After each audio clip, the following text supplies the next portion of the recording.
Alright guys, a quick one. Here, I'll detail how to delete Instagram highlights. So if you want to delete your highlights on your Instagram profile page, then here's a video for you. So if at the end of this you found this offer informative, please don't forget to like and then subscribe.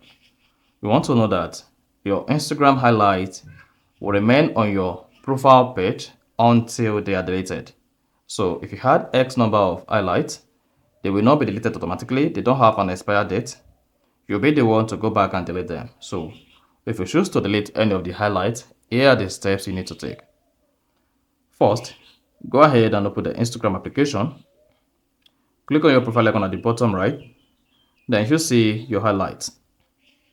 Click on the highlight. You should see it like this.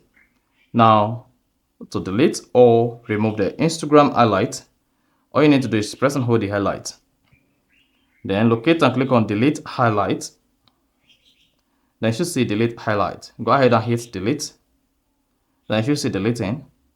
Then that is going to delete or remove the highlight from your Instagram page. And then you're good.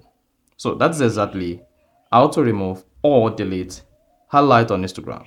So if you found this offer informative, please don't forget to like and then subscribe.